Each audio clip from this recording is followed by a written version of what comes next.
Submissão, de Michel Houellebecq. Parte 1.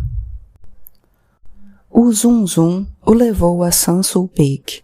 O coro partia. A igreja ia fechar. Eu bem que devia tentar rezar, ele pensou. Seria melhor que devanear assim no vazio, numa cadeira. Mas rezar? Não tenho vontade. Estou obcecado pelo catolicismo, inebriado por sua atmosfera de incenso e cera.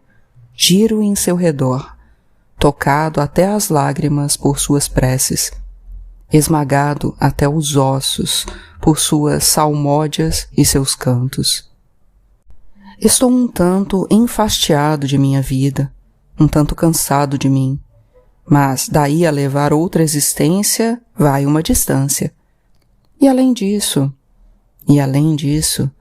me sinto perturbado nas capelas. Torno a ficar incomovido e seco assim que saio dali.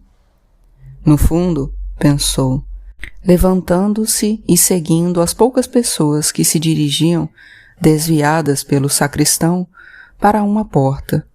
No fundo, tenho o coração empedernido e enfumaçado pelas farras. Não presto para nada. J. K. Huysmans, em Roth. Durante todos os dias de minha triste juventude, Huysmans foi para mim um companheiro, um amigo fiel. Nunca tive dúvida. Nunca fui tentado a abandonar, nem a me orientar para outro tema. E então, numa tarde de junho de 2007, depois de longamente esperar, depois de tanto tergiversar até um pouco mais que o admissível, defendi perante a banca da Universidade Paris-Sorbonne minha tese de doutorado, Joris Karl Huysmans, ou A Saída do Túnel. Já na manhã seguinte, ou talvez já na própria noite, não posso garantir, pois na noite de minha defesa foi solitária e muito alcoolizada, entendi que uma parte de minha vida acabava de terminar, e era, provavelmente, a melhor.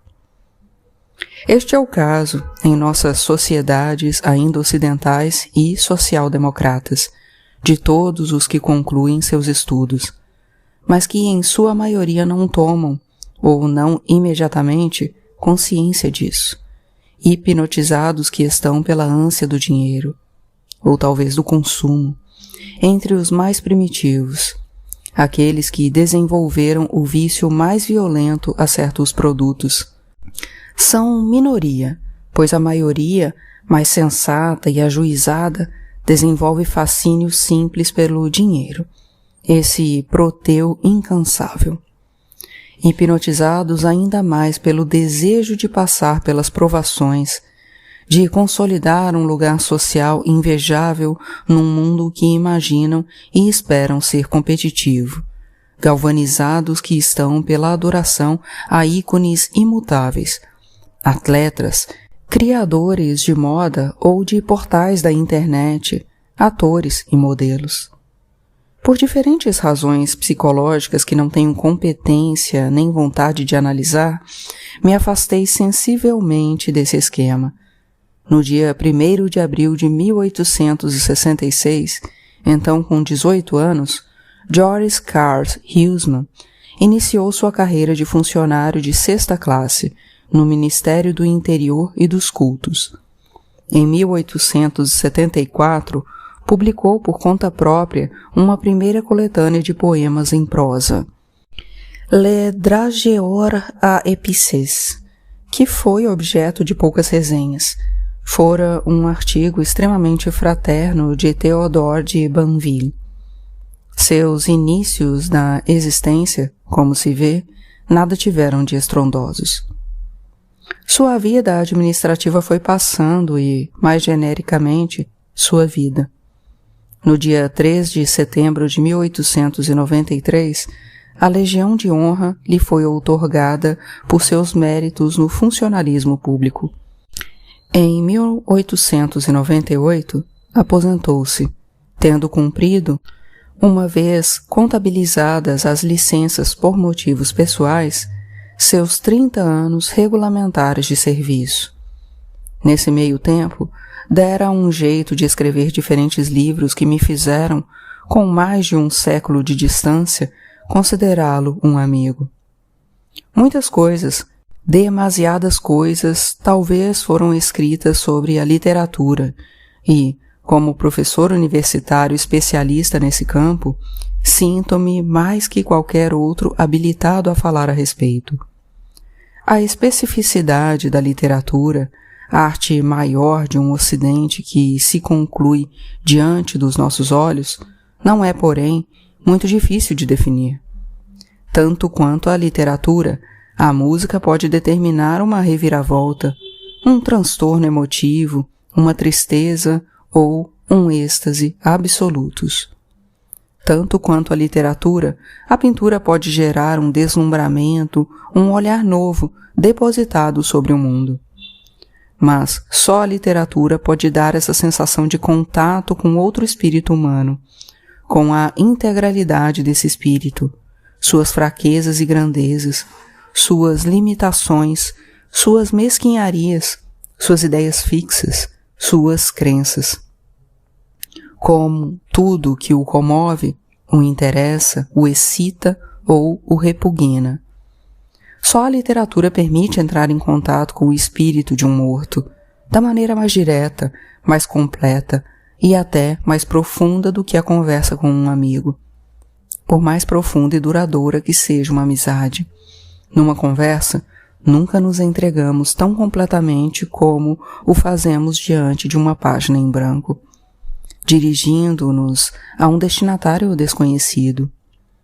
Então, é claro, quando se trata de literatura, a beleza do estilo, a musicalidade das frases têm sua importância, a profundidade da reflexão do autor, a originalidade de seus pensamentos, não são de desprezar, mas um autor é, antes de tudo, um ser humano, presente em seus livros. Que escreva muito bem ou muito mal, em última análise, pouco importa. O essencial é que escreva e esteja, de fato, presente em seus livros.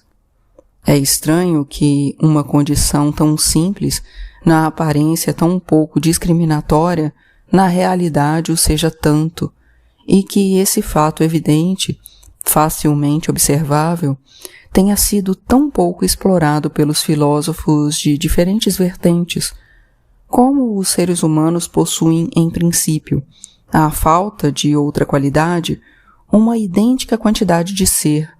Todos estão, em princípio, mais ou menos igualmente presentes. Porém, não é esta a impressão que dão, com alguns séculos de distância, e é frequente vermos se esfiapar, páginas a fio, que sentimos ditadas mais pelo espírito do tempo do que por uma individualidade própria, um ser incerto, cada vez mais fantasmático e anônimo. Da mesma maneira, um livro que amamos é antes de tudo um livro cujo autor amamos, a quem temos vontade de encontrar, com quem desejamos passar nossos dias. E durante esses 7 anos que durou a redação de minha tese, vivi na companhia de Huysmans, em sua presença quase permanente. Nascido na rua Suger, tendo morado na rua de Sèvres e na rua Monsieur, Huysmans morreu na rua Saint-Placide e foi enterrado no cemitério de Montparnasse. Em suma, quase toda sua vida se passou nos limites do 6º arrondissement de Paris, assim como sua vida profissional. Por mais de 30 anos, se passou nas salas do Ministério do Interior e dos Cultos. Na época eu também morava no 6º arrondissement de Paris, num quarto úmido e frio, sobretudo extremamente escuro. As janelas davam para um pátio minúsculo, quase um poço. Era preciso acender a luz desde o início da manhã. Eu sofria com a pobreza e, se devesse ter respondido a uma dessas pesquisas que tentam regularmente tomar o pulso da juventude, É provável que tivesse definido minhas condições de vida como muito difíceis. No entanto, na manhã seguinte à defesa de minha tese, talvez na própria noite, meu primeiro pensamento foi que eu acabava de perder algo inapreciável, algo que nunca mais reencontraria, minha liberdade. Por vários anos, os últimos resíduos de uma social-democracia agonizante tinham me permitido, graças a uma bolsa de estudos, a um sistema extenso de descontos e vantagens sociais, a refeições medíocres, mas baratas, no restaurante universitário. Dedicar a integralidade dos meus dias a uma atividade que eu escolhera, o livre convívio intelectual com um amigo. Como nota com acento André Breton, o humor de Huysmans representa o caso único de um humor generoso, que põe o leitor em posição de vantagem, que convida o leitor a escarnecer de antemão o autor, do excesso de suas descrições lamurientas, atrozes ou risíveis. E eu aproveitara melhor que ninguém essa generosidade, recebendo minhas doses de maionese de aipo ou merluza com purê, nos compartimentos daquele bandejão metálico de hospital que o restaurante universitário Bullier entregava a seus desafortunados clientes, que visivelmente não tinham para onde ir. Com certeza haviam sido barrados em todos os restaurantes universitários aceitáveis, mas possuíam a carteira de estudante. Por isso não podia ser tirado deles. Enquanto eu pensava nos epítetos de Huysmans, o queijo desolador, o temível linguado, e imaginava o proveito que Huysmans, que não os conhecera, poderia ter tirado daqueles compartimentos metálicos carcerários, e me sentia um pouco menos infeliz, um pouco menos sozinho, no restaurante universitário Bullier. Mas tudo isso estava terminado. Minha juventude, mais genericamente, estava terminada. Em breve, e sem dúvida muito depressa, eu deveria me envolver num processo de inserção profissional, o que não me alegrava nem um pouco. Os estudos universitários no campo das letras não levam, como se sabe, praticamente a nada, a não ser, para os estudantes mais dotados, a uma carreira de ensino universitário no campo das letras. Em suma, temos a situação um tanto cômica de um sistema sem outro objetivo além da sua própria reprodução, acompanhado por uma taxa de não aproveitamento superior a 95%. Esses estudos, no entanto, não são nocivos e podem até apresentar uma utilidade marginal. Uma moça que procure um emprego de vendedora na Celine ou na Hermès deverá, naturalmente, e em primeiríssimo lugar, cuidar de sua aparência. Mas uma graduação ou um mestrado em letras modernas poderá constituir um trunfo secundário que garanta ao patrão, na falta de competências mais aproveitáveis, uma certa agilidade intelectual que pressagie a possibilidade de uma evolução na carreira. A literatura, além do mais, vem desde sempre acompanhada de uma conotação positiva no ramo da indústria do luxo. No meu caso, eu tinha consciência de fazer parte da mínima franja dos estudantes mais dotados.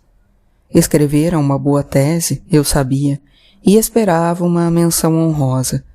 Fiquei até agradavelmente surpreso com as felicitações do júri por unanimidade. E mais ainda quando recebi meu relatório de tese, que era excelente, quase ditirâmbico.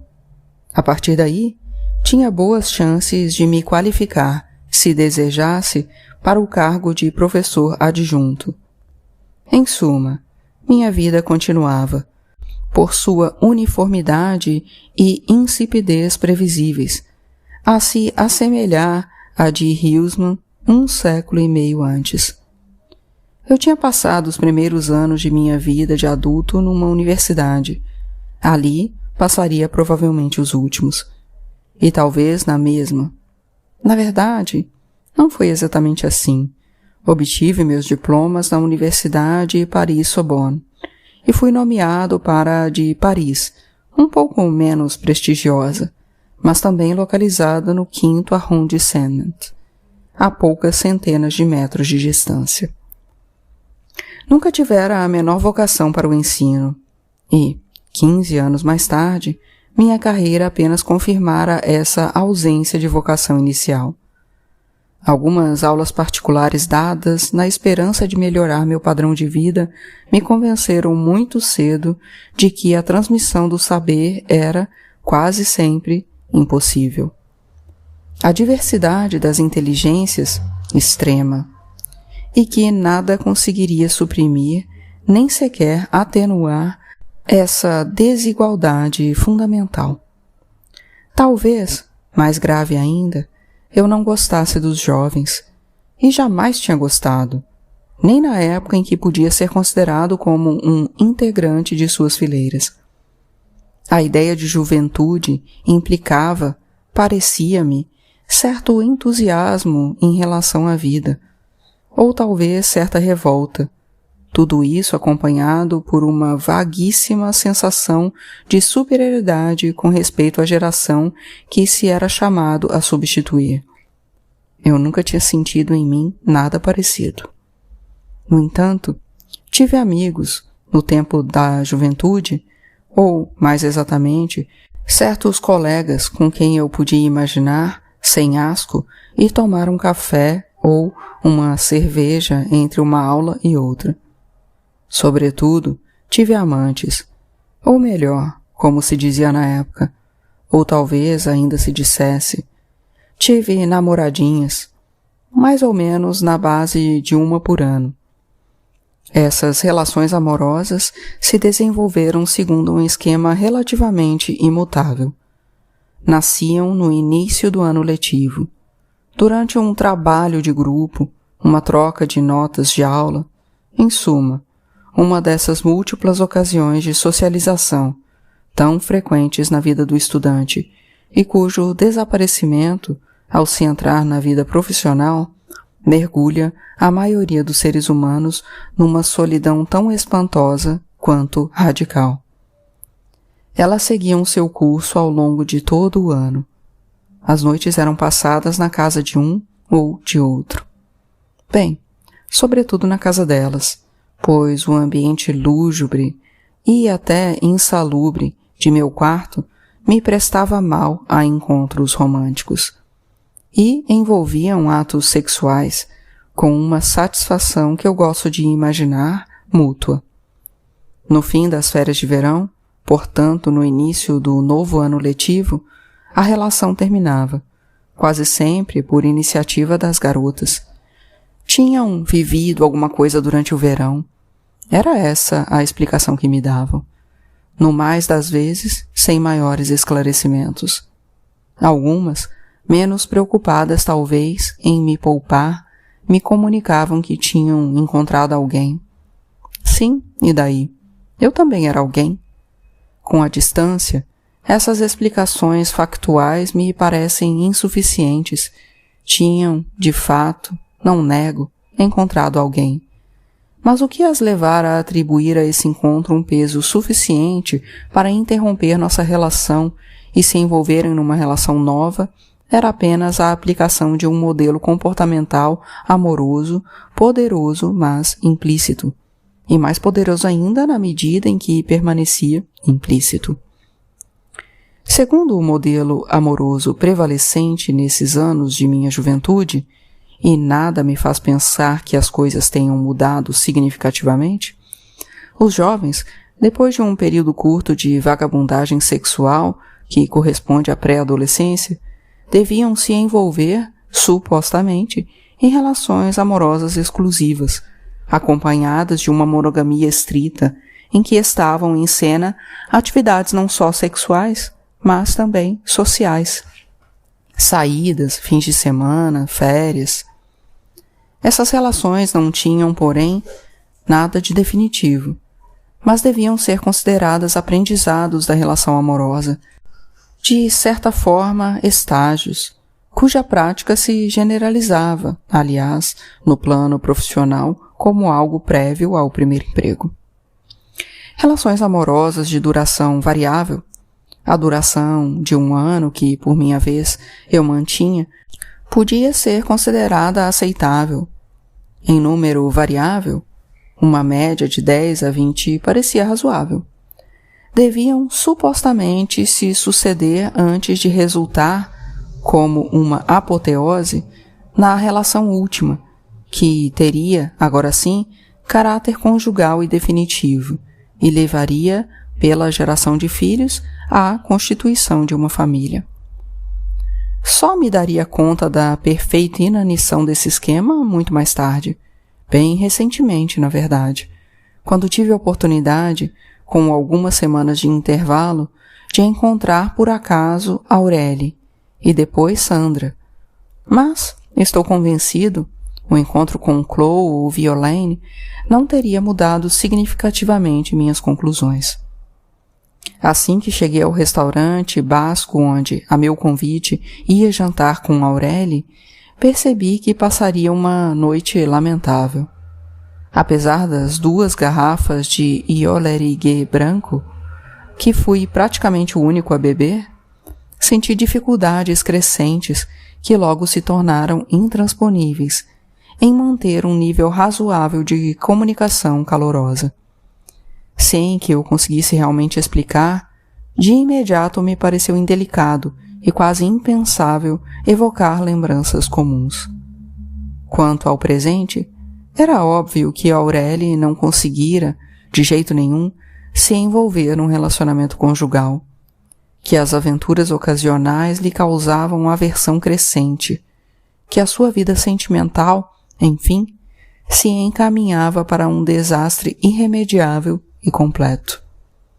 Entretanto, ela havia tentado ao menos uma vez. Compreendi por diversos indícios, e não se recuperara desse fracasso. E a amargura e o rancor com que evocava seus colegas masculinos, tínhamos chegado, na falta de algo melhor, a falar de sua vida profissional. Ela era responsável pela comunicação do Sindicato Interprofissional dos Vinhos de Bordeaux. Portanto, viajava muito, em especial pela Ásia, para promover as safras francesas. Revelavam com cruel evidência que levara umas boas traulitadas. Mas fiquei surpreso quando me convidou, logo antes de sair do táxi, para tomar uma saideira. Ela está realmente na pior, pensei. E já sabia, na hora em que a porta do elevador se fechou atrás de nós, que nada aconteceria. Não tinha sequer vontade de vê-la nua. Teria preferido evitar. Mas a coisa se produziu e apenas confirmou o que eu já pressentia. Não era apenas no plano emocional que ela levara umas traulitadas. Seu corpo sofrera estragos irreparáveis. Sua bunda e seus seios não eram mais que superfícies de carnes magras, reduzidas, moles e caídas. Ela já não podia. Nunca mais poderia ser considerado um objeto de desejo. Meu jantar com Sandra se passou mais ou menos no mesmo esquema, com algumas variações individuais. Restaurante de frutos do mar, cargo de secretária de diretoria numa multinacional farmacêutica.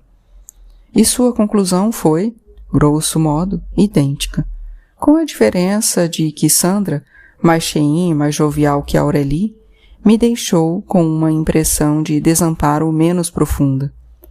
Sua tristeza era grande, irremediável, e eu sabia que acabaria encobrindo tudo.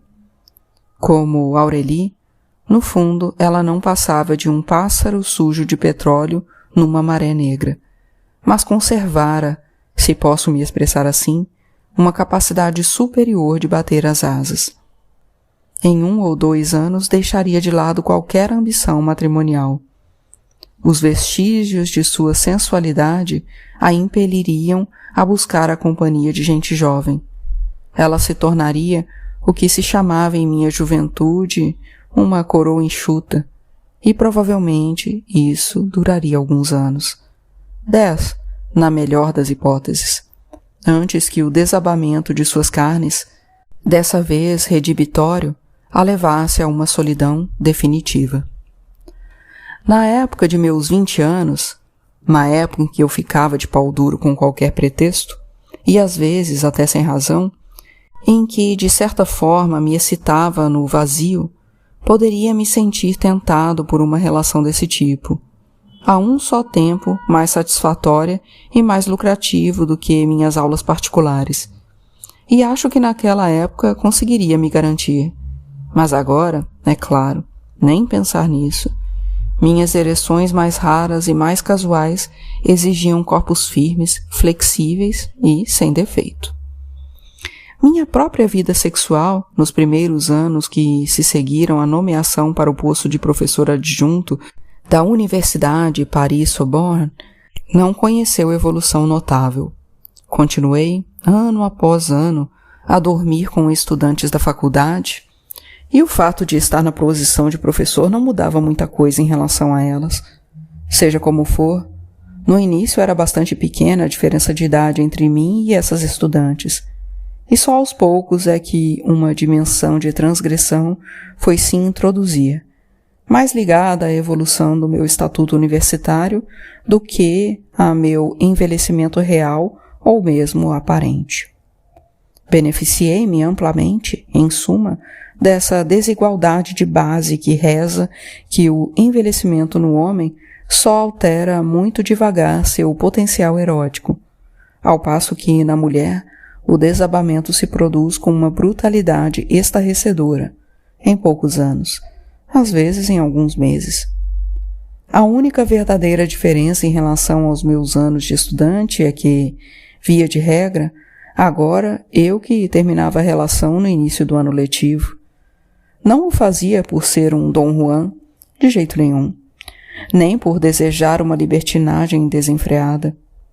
Ao contrário de meu colega Steve, responsável junto comigo pelo ensino de literatura do século XIX no primeiro e segundo anos, eu não me desabalava com avidez, desde o primeiro dia de aula, para observar as novas levas de alunas do primeiro ano, com seus suéteres, seus tênis Converse e seu look vagamente californiano.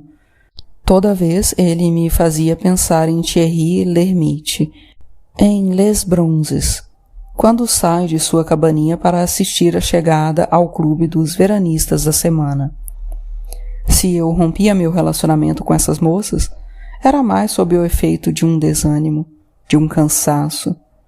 Realmente já não me sentia em condições de manter uma relação amorosa e desejava evitar qualquer decepção, qualquer desilusão.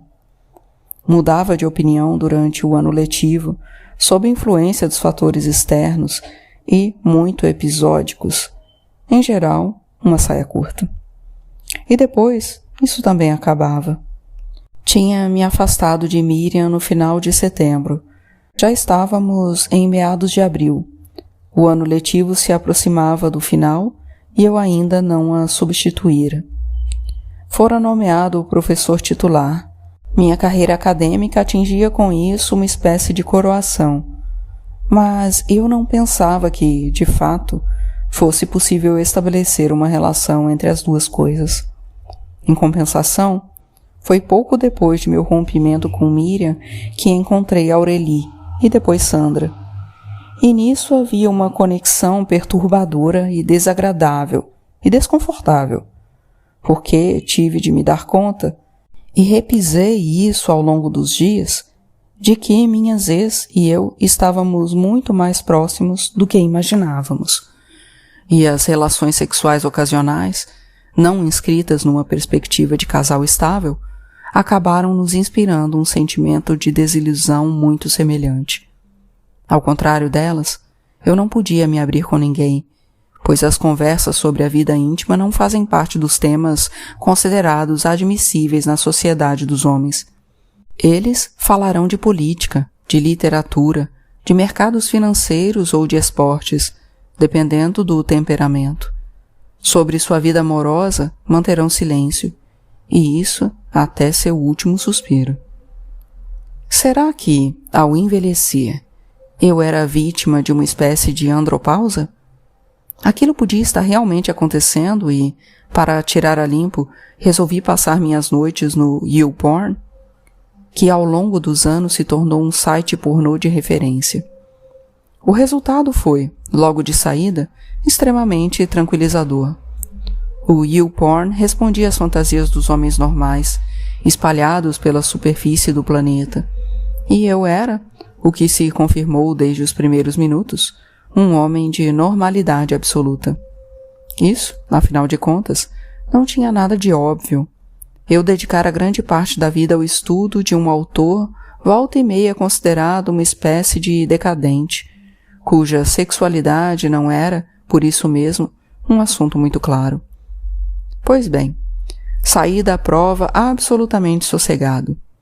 Aqueles vídeos, ora magníficos, filmados por uma turma de Los Angeles, havia um elenco, um iluminador, câmeras e diretores de fotografia.